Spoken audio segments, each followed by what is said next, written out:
Ladies and gentlemen, you are listening to Australian Indian Radio, and today in our studios we have a very special guest, and the special guest is Bindu Rajendran, who is a Mohiniattam practitioner, and she will talk about this art form.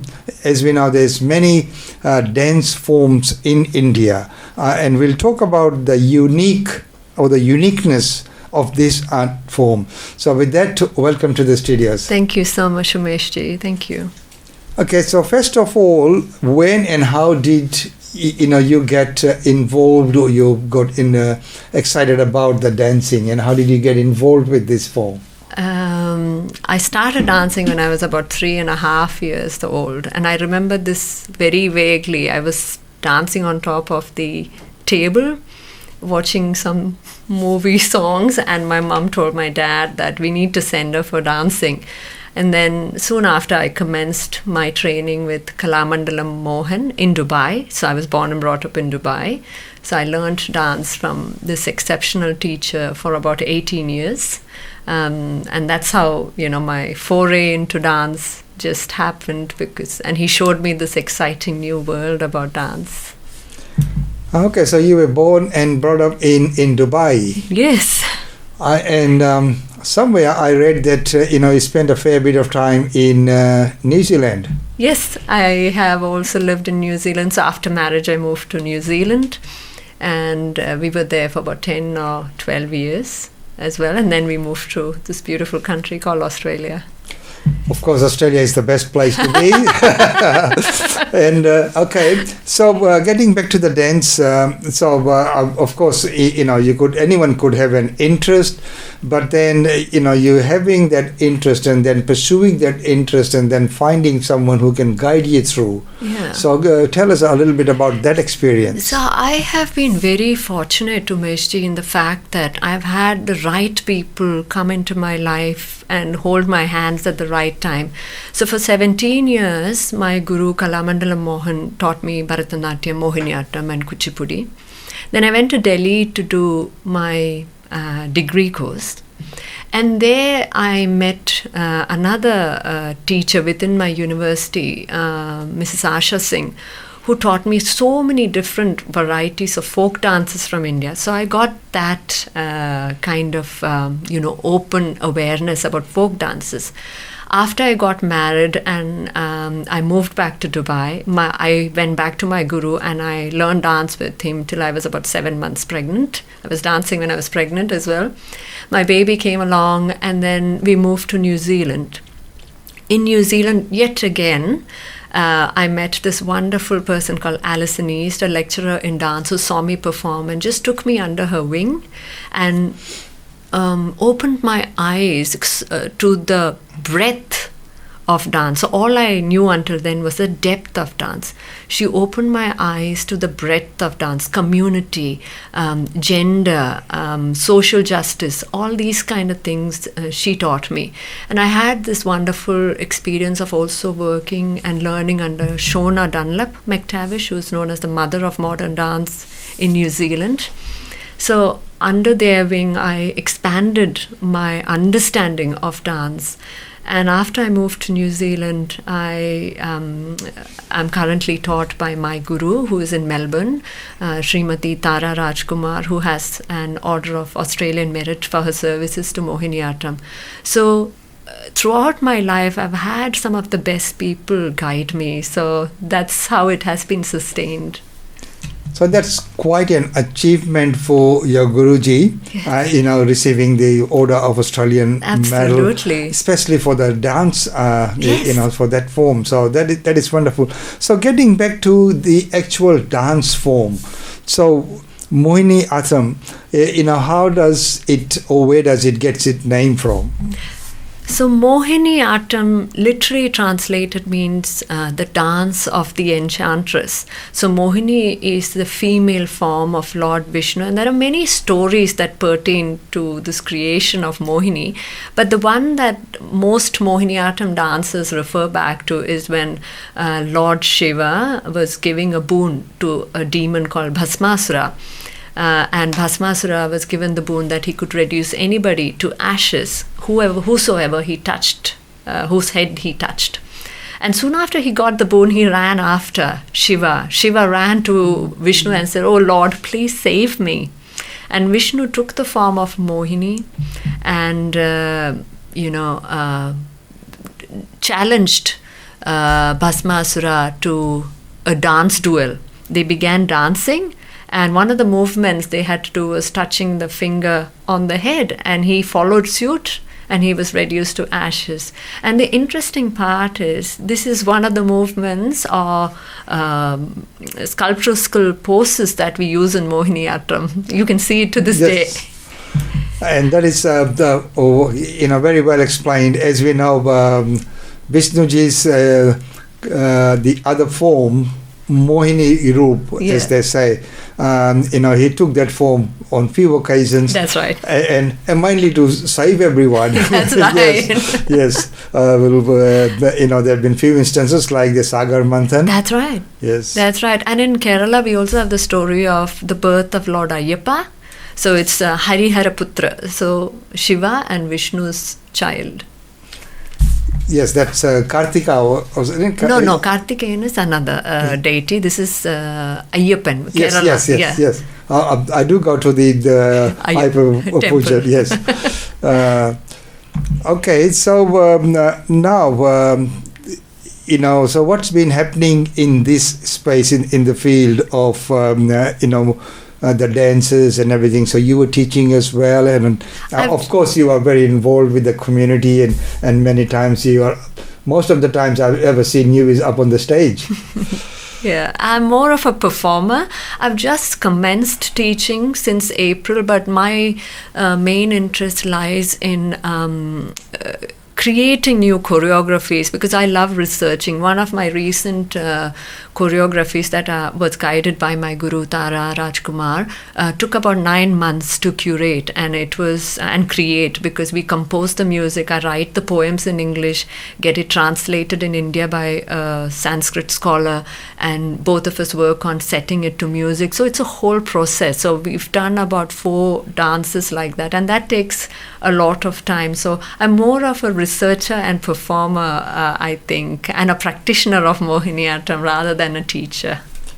Okay, so that is again very interesting. As you say, if you write and then it needs to be fitted to the music, to the tala, because there's that many counts, and sometimes you can write too many words or not enough. Yeah, so I write mostly in English because I can't write in Manipravala, which is the language we use in Mohiniattam for dances.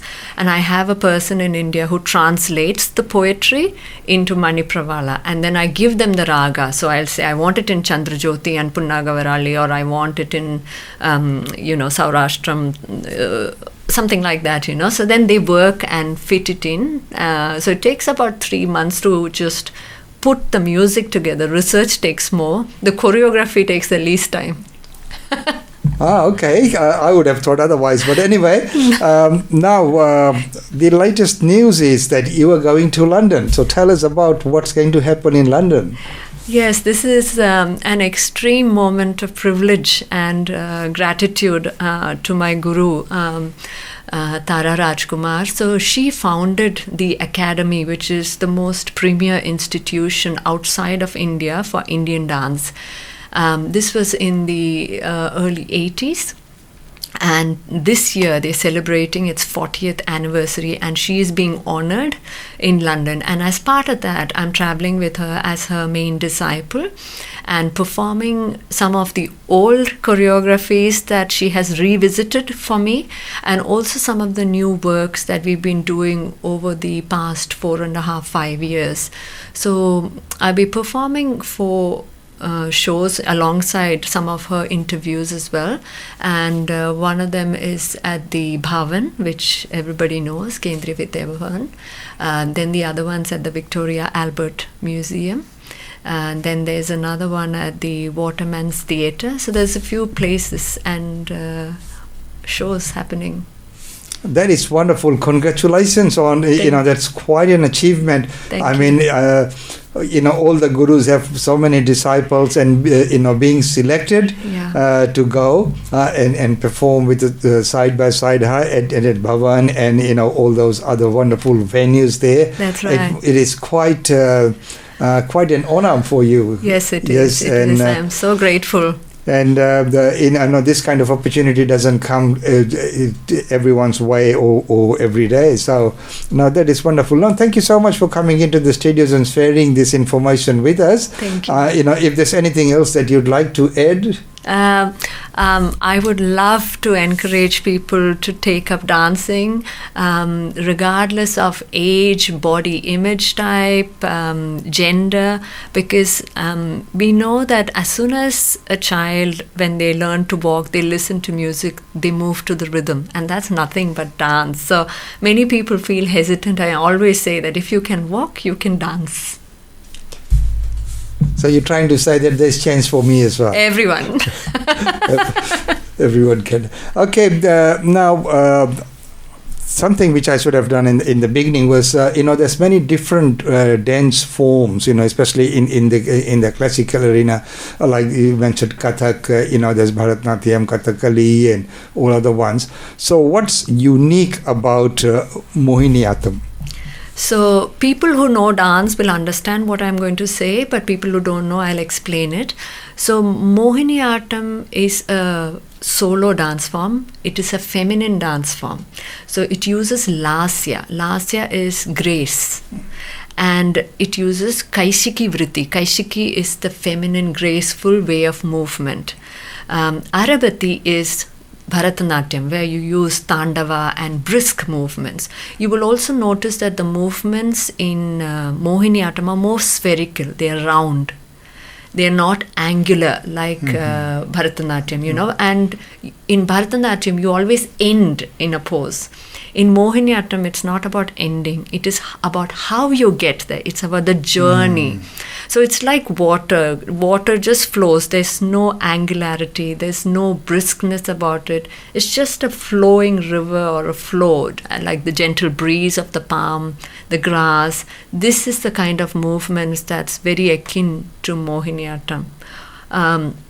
And because it's a very feminine grace embodied form, Shringara and Bhakti are the main bhavas we use. Of course, in my new choreographies, I have used Raudra, I have tried to bring in a little Tandava, but all of them are based on the foundation of Kaishiki Vritti. So in that sense, it's very different from Kathak, it's very different from Bharatanatyam. Right, that explains it. As you mentioned, that if you understand a little bit, you will understand. But again, it's quite deep knowledge there as well. Now, looking at the different venues and all the places that you have performed, so what has been a very memorable moment for you so far? I know something's coming up which is quite big, but so far. I always try and sense the energies I get from the space, and two that really stands out to me was one of my recent lecture demonstrations for the Theosophical Society in Sunshine Coast. It just the audience was very little, but the energy I got from the audience, they were so engaged in what I was doing, that made me really happy.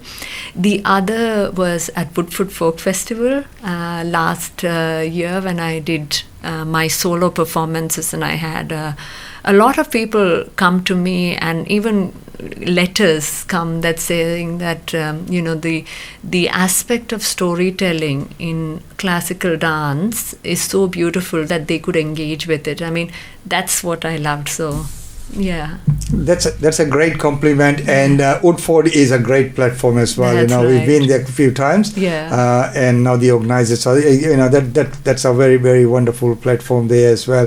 And one of the things that you mentioned, that you could do the same performance, but some audience, when they are, they give you the energy. That's right. I could be sitting, I could be standing on the stage performing and not see a single person because of the blaring light. But sometimes the energies I sense is just so beautiful that, I become so engrossed. And when I am able to take or transport the audience into that journey alongside me is when I'm the most happiest as a performer. Bindu, thank you so much for coming into the studio, sharing your stories with us. Wishing you all the best. Thank you. Especially for your upcoming trip. And I know it will be nothing sort of being spectacular. And, your opportunity to be with Guruji side by side or, her on the side. Yeah. That's quite a blessing. Wishing you all the very best. Once again, thank you very much for coming in. Thank you.